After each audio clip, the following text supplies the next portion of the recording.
नमस्कार दोस्तों, आप देख रहे हैं जनता द टीवी और हम लोग आए हुए हैं नाइशिला जगह पर। ये जगह नैनीताल से थोड़ी नीचे है और हल्द्वानी से करीब 25 किलोमीटर दूर है।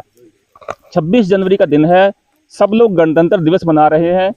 हम लोग भी यहाँ पर गणतंत्र दिवस मनाने आए हैं कुछ गणों के साथ, जिससे कि लोग बनता है। हमारा यहाँ आने का उद्देश्य है, जो यहाँ पर हम लोग धरती को पोल्यूट कर रहे हैं एज ए ह्यूमन बींग, उसके ऊपर हम क्या काम कर रहे हैं। हम लोग उसकी सफाई करने के लिए, लोगों को जागरूक करने के लिए यहाँ पे इकट्ठे हुए हैं।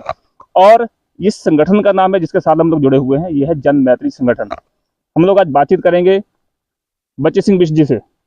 बिष्ट जी काफी लंबे समय से पर्यावरण के लिए काम कर रहे हैं और इस सारी टीम को अभी उन्होंने यहीं पे ऑर्गेनाइज किया है, ताकि हम लोग ये कूड़े का ढेर, प्लीज दिखा दीजिए कितना बड़ा कूड़े का ढेर इस छोटी सी जगह पर है।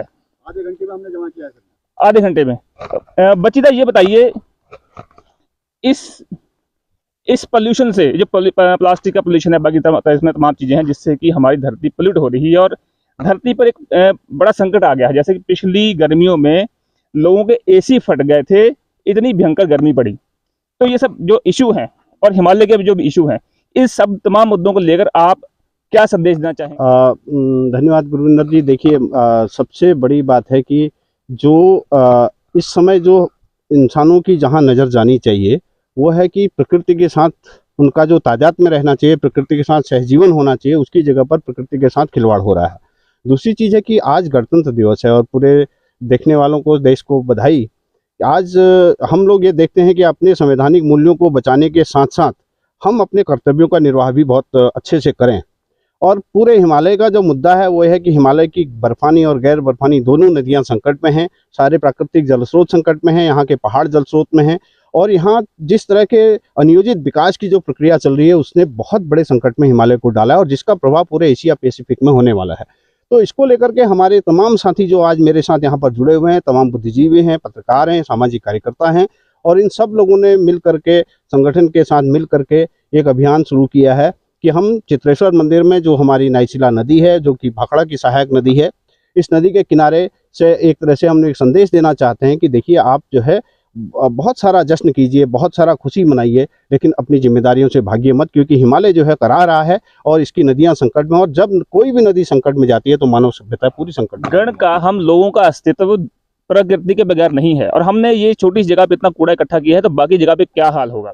पर्वत की चिट्ठी ले जाना तू सागर की ओर, पर्वत की चिट्ठी ले जाना तू सागर की ओर। नदी तू बहती रहना, नदी तू बहती रहना, नदी तू बहती रहना, नदी तू बहती रहना। एक दिन मेरे गांव में आना बहुत उदासी है, एक दिन मेरे गांव में आना बहुत उदासी है। सबकी प्यास बुझाने वाली तू खुद प्यासी है, सबकी प्यास बुझाने वाली तू खुद प्यासी है। हमारे साथ हैं वरिष्ठ पत्रकार उमेश तिवारी जी। उमेश जी से बात करेंगे। उमेश जी, आप क्या कहना चाहेंगे, ये जो हमारे संकट है, जो हमने गंदगी की एज ए ह्यूमन बीइंग, आप इस पे क्या कहना चाहेंगे? देखिए, ऐसा ना, ये तो हमारी आदतों में शुमार होना चाहिए। जो सफाई है वो अपने आप में एक संस्कार है। आप दुनिया के उन बेहतरीन देशों को अगर देखिए तो लोगों की अपनी आदतों में सफाई शुमार होती है। मानिए कि अगर आप यहाँ आए हैं एक ऐसी जगह पर जहाँ शांति से आप बैठना चाहते हैं, पूजा करना चाहते हैं, पिकनिक करना चाहते हैं, तो लोग मेन रूटीन से भी कटी, मेन रास्ते से भी कटी हुई जगह है। हाँ, कटी हुई जगह यहाँ आते ही इसलिए हैं।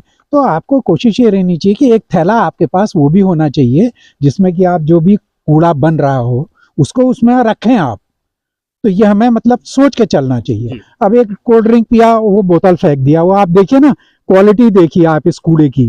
वो जो उसके रैपर्स हैं जो तंबाकू के वो हैं, और ये, हाँ, और वो मंदिर है, मंदिर में जो है दिया जरूर जलाना है, तो उसके लिए प्लास्टिक की बोतल में जो तेल आया, देखिए कितनी बोतलें इकट्ठा हुई हैं थोड़ी सी जगह में, वो बोतलें सब वहाँ।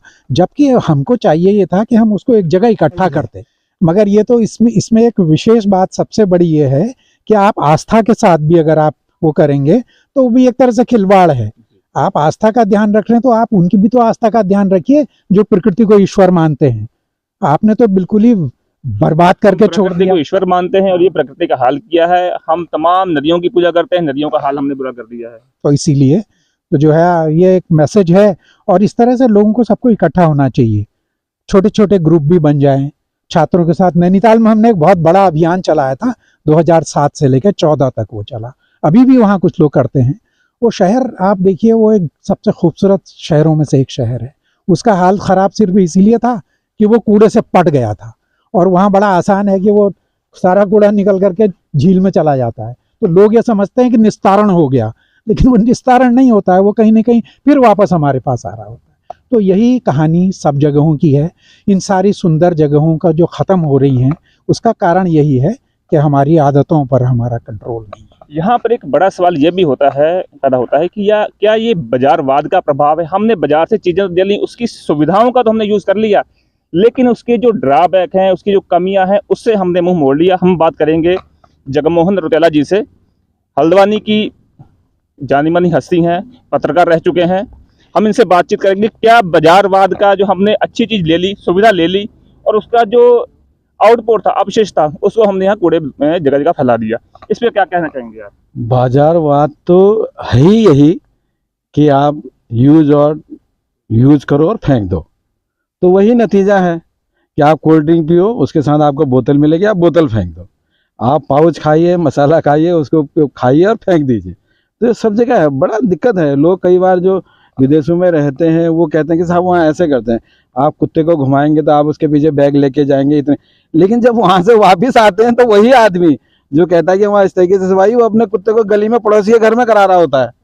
तो हमारे अंदर ये बड़ी दिक्कत है कि हम दूसरे को कहते हैं, खुद उसको करने के लिए तैयार नहीं है। मैं कह रहा हूँ कि बहुत बड़ी बात मत करिए, आप अपने आप उस के लिए कितना योगदान दे सकते हैं। जैसे सब्जी का सवाल है, मतलब मैं घर से सब्जी लेने जा रहा हूँ, लेकिन एक कपड़े का थैला ले जाने में मुझे शर्म आती है, लेकिन मैं सब्जी वाले से 5 पन्नी हाथ में पकड़ के जब ऐसे आता हूँ, उसमें मुझे शर्म नहीं आती। तो ये बड़ी दिक्कत है। आप कपड़े का थैला, उसके साथ और क्या होता है कि आप 5 थैले लेंगे सब्जी के लिए, उसके बाद दुकानदार को कहेंगे भैया एक बड़ा थैला और दे दे ताकि ये सब इसमें आ जाए, और वो घर जाते ही 2 मिनट में कूड़ा हो जाना है। वो इसी तरीके से नेचर में जो हम आप देख रहे हैं, और ये एक ऐसी जगह है जो सुनसान जगह, जहाँ आदमी हमें कोई दूसरा आदमी हमें मतलब आज जब हम आए हैं यहाँ, तो हमारे सिवा और कोई वैसा आदमी नहीं है। जब वहाँ ये स्थिति है कूड़े की, तो आप दूसरी जगह बताइए जहाँ हम पर्यटन के नाम पे, आस्था के नाम पर, उसके नाम पे हम लोगों की भीड़ इकट्ठा कर रहे हैं। सरकार आंकड़ेबाजी कर रही है कि 1 करोड़ आ गए साहब, 2 करोड़ आ गए, वो कितना कूड़ा पैदा कर रहे होंगे। ये बड़ा चिंताजनक है, इस पर सोचने की बात है। आप हैं वरिष्ठ पत्रकार जगमोहन रौतेला जी हल्द्वानी से, और आप प्रदीप कोठारी जी हैं हल्द्वानी से, आप बेबी हर्षिता रौतेला हैं, और आप सामाजिक कार्यकर्ता सुभाष पुंगरिया जी हैं, आप मनमोहन मेहरा जी हैं, और आप वरिष्ठ पत्रकार उमेश तिवारी विश्वास जी हैं, आप हमारे सामाजिक कार्यकर्ता राजेंद्र जोशी जी हैं, आप हमारे वरिष्ठ सामाजिक कार्यकर्ता और पूर्व अधिकारी जो यतीश पंत जी हैं, और आप हमारे जनजातीय संगठन के मोहन सिंह बिष्ट जी हैं। स्टीफन हॉकिंग महान वैज्ञानिक बोल कर गए हैं, अगर हमने इसी गति को बनाए रखा तो धरती 100 साल की मेहमान है। और ये बात मेरे ख्याल से 10 साल पहले की जा चुकी थी, 90 साल से कम साल बचे हुए हैं। तो ये हम लोगों को सोचना है कि हम अपनी धरती को किस तरीके से रखना चाहते हैं।